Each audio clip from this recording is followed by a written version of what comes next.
2 Corinthians chapter 9.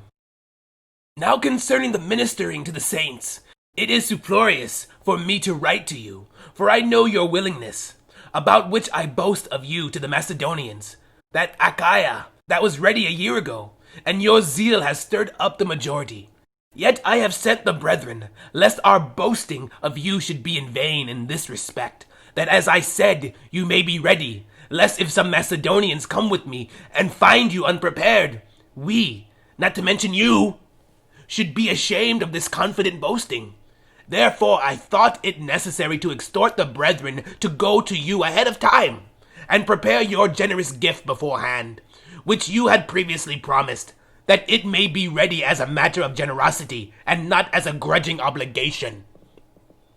But this I say, he who sows sparingly will also reap sparingly, and he who sows bountifully will also reap bountifully. So let each one give as he proposes in his heart, not grudgingly or of necessity, for God loves a cheerful giver.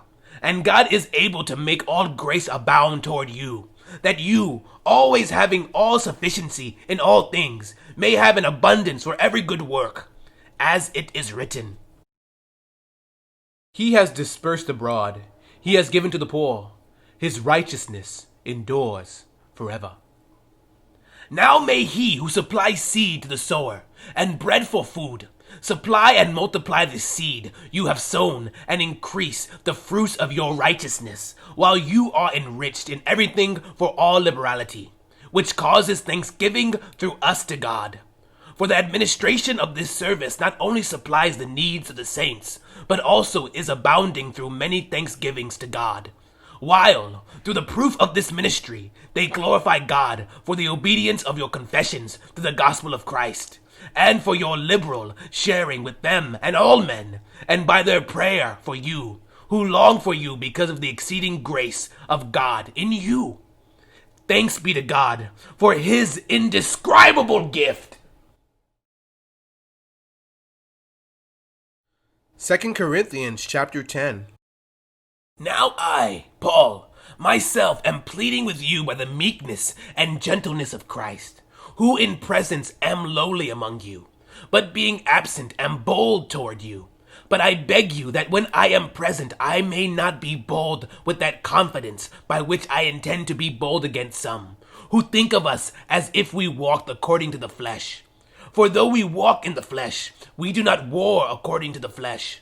For the weapons of our warfare are not carnal, but mighty in God, for pulling down strongholds, casting down arguments, and every high thing that exalts itself against the knowledge of God, bringing every thought into captivity to the obedience of Christ, and being ready to punish all disobedience when your obedience is fulfilled. Do you look at things according to the outward appearance? If anyone is convinced in himself that he is Christ, let him again consider this in himself, that just as he is Christ's, even so we are Christ's.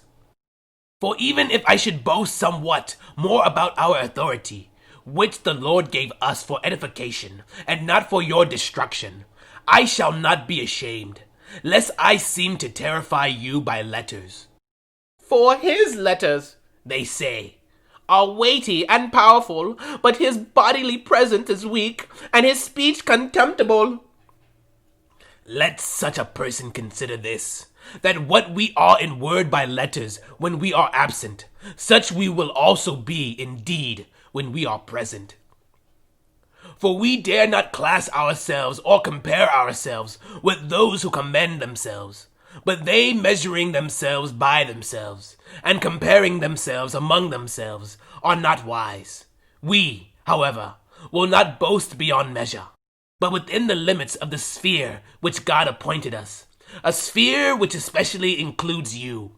For we are not overextending ourselves, as though our authority did not extend to you.